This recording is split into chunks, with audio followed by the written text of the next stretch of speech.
Hello, and welcome to News Now on M6 Television. My name is John Kirschenheiter, and with me today is Sally Lansky. We have a jam-packed news session for you today. Our top story involved a Massachusetts federal judge helping criminal Jose Medina Perez escape Immigrations and Customs Enforcement. Medina Perez is a twice-deported illegal immigrant who is facing drunk driving and drug charges in Joseph's courtroom. Judge Joseph deliberately snuck Medina Perez out the back door to dodge ICE. Both Judge Joseph and McGregor are facing suspension without pay and other major charges in the federal court.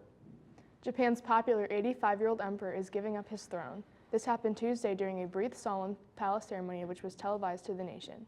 Emperor abdiction, the first time in more than 200 years, marks the end of a 3-year-long decade reign and ushers in a new emperor era that begins Wednesday when his 59-year-old son becomes the nation's 126th emperor.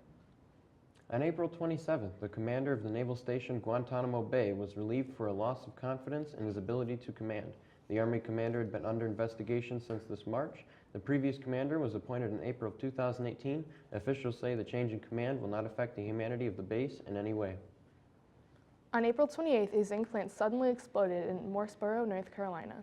The explosion released deadly sulfur gas into the air. This explosion sent the police to everyone within a half of a mile of the plant to advise evacuation. The cause of the flame is still unclear. With more and more people moving into new homes every day and prices on the rise, Michigan faces a shortage of affordable homes.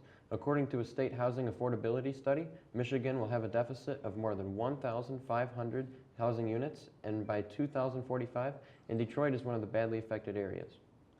St. Clair River water levels are rising to dangerous levels. The local emergency management are monitoring the water levels while residents are urged to take warnings seriously and prepare for the worst. This situation can change with heavy winds and waves. We hope that everyone stays safe out there. Well, I sure hope that zinc explosion didn't harm anybody. Yes, and I really hope those water levels go down pretty quickly. Yes, it can be very tragic, especially when people's basements flood. Well, now we're going to toss it over to Eli with news on sports. Thanks, John. Starting off on the ice, the Stanley Cup playoffs have started, and what a wild one it has been.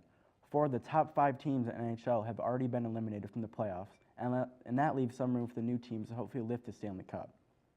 Teams looking to make a name for themselves include the Stars, Islanders, Hurricanes, Blue Jackets, and the Avalanche, and the teams like the Bruins, Blues, and Sharks are looking to solidify their place as one of the league's best.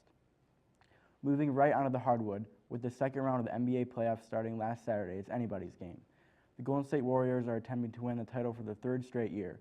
With lots of all-stars stacked up against each other, it sure will be a fun one to watch. Making our way to the courtroom, during a college basketball trial, some of the big-name football colleges were brought into the trial this April.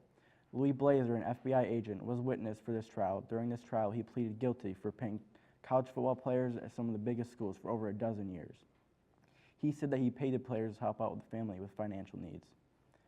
Now on to more local news. As Marysville High School is heading into spring, new sports are coming, starting with the girls varsity track who are undefeated. The varsity girls track are under the direction of Coach Joyce Tobacek.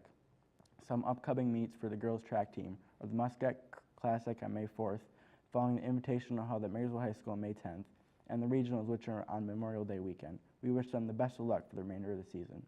We'll be back with more news now after this break.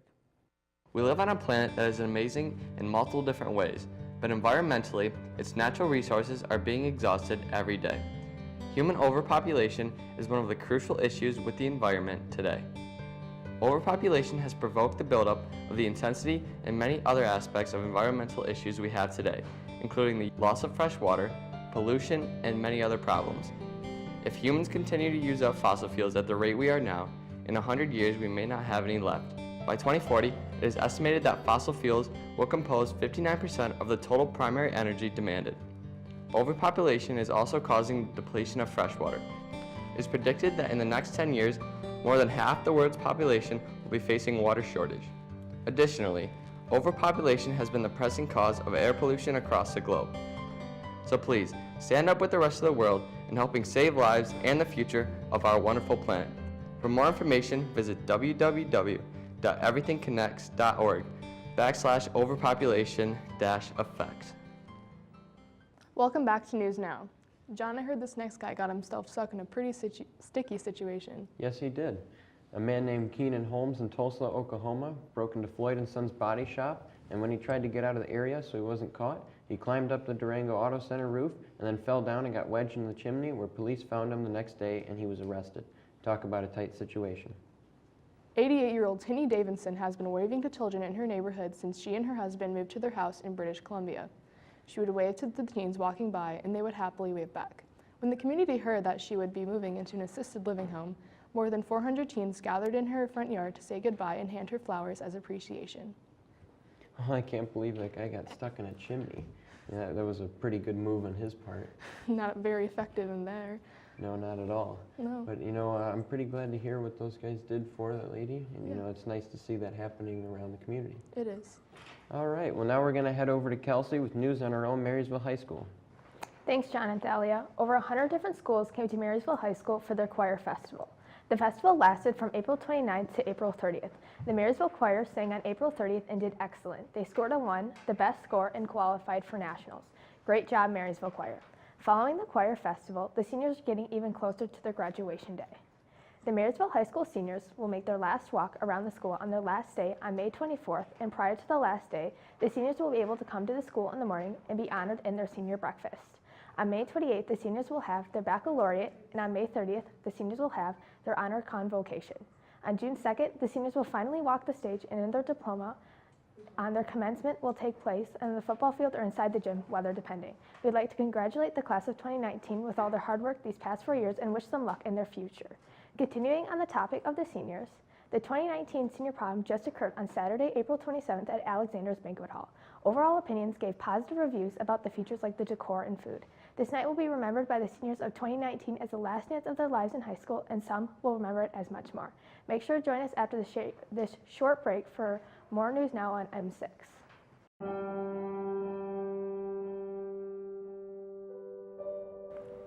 Among teens, depression is often overlooked and ignored. Half of all mental health conditions start by the age of 14, but are undetected and untreated. 1 in 4 young adults with a mental illness also have a substance abuse disorder. According to the U.S. Preventive Services Task Force, only 36% of children and adolescents with depression receive treatment. In many cases, the emotional vulnerability that comes with untreated depression leads to trying a variety of drugs in early adolescence. The most important thing you can do for yourself and others is to talk about it and find help. Do not be afraid to seek help. Call 1-800-662-HELP or visit www.samhsa.gov for more information. Hello and welcome back to News Now on M6 Television. You know, our Marysville Choir did excellent this week. Yes, they did. And those seniors leaving so soon, it's so sad to see them say You know, goodbye. it's always difficult to go through that. But at least I heard that prom was just excellent. Yeah. Now we're going to toss it over to Kaylee with technology. Thanks, guys. Here are some new technology stories, starting with the new electric scooters have begun to pop up in major cities all around the U.S. These scooters are meant to help relieve traffic and create less pollution. Even though it helps the environment, many cities have banned the scooters because they are left on sidewalks and create hazards. The scooters are creating mixed opinions among people. Talking about pollution, next is the ocean cleanup. There is a new technology out there called the Ocean Cleanup Vessel. It is a long pipe rope that is about 5 miles long that when the trash is floating in the ocean, it gets caught in the device. A boat then comes and collects the trash and sends it to a recycling plant to be processed. This is a great step in our right direction to help clean up our oceans. Next with new technology is the Samsung's new phone. Samsung's first 5G phone went on sale in Korea a few weeks ago, and is about to land in Verizon on May 16th. A buyer in Korea is reporting that in just 6 days, S10 started emitting being at the desk. They contacted Samsung and took the Galaxy S10 5G to an authorized repair center. After a waiting period of 2 weeks, Samsung got back to the owner and said that it can't compensate the buyer as there is evidence of external damage. Now back to you guys. Thanks, Kaylee. John, that scooter boom seems pretty interesting. Yeah, you know, I've seen those around Detroit. They're quite interesting. I guess it's like $1 initially, and then every couple minutes you pay like 50 cents or so to ride it around. Yes, and that Samsung phone is quite a fail. Well, it seems like they're trying to compete with Apple on the 5G level, but this might set them back quite a bit. Well, now we're going to toss it over to Bianca with news on entertainment. Thanks, guys. The new Avengers 3-hour-long film, filled with over-the-top features and exciting moments, the Russo brothers exceeded box office expectations, dominating worldwide, shattering all previous records. Surpassing with $866 million internationally and $357 million domestically, the movie's opening weekend summed up to $1.2 billion. With that amount of money pouring in already, there's definitely more to come along the way. Talking about being on top, one of the most dominant players in history of Jeopardy is a new champion. James Holzhauer has earned $1.2 million over the last 16 episodes of Jeopardy! Holzhauer has earned the highest amount per game in the show's history, earning $111,000 in just one game.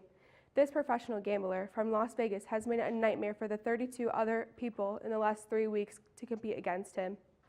And with the sad news, director John Singleton has passed away at age 51 after 2 weeks of suffering from a stroke. John Singleton was an American filmmaker and was Oscar nominated for his movie, Boys in the Hood, in 1991. He was taken off of life support Monday, April 29th, and his family, friends, and many other people have been paying tributes to Singleton, and he will be greatly missed. Now back to John and Thalia. Thank you, Bianca. And have you seen the new Avengers movies yet? I actually have this past weekend, but those theaters were packed. Oh yeah, I'd imagine so. And then it's too bad to hear about the director. And you know, have you ever wanted to be on Jeopardy? I have, but being that far into Jeopardy would be way too intense for me. Well, it might be for me as well, but that's always been one of the dreams of mine. Well, sadly, that marks the end of our broadcast today. Join us again next time for more News Now on M6, your hometown station.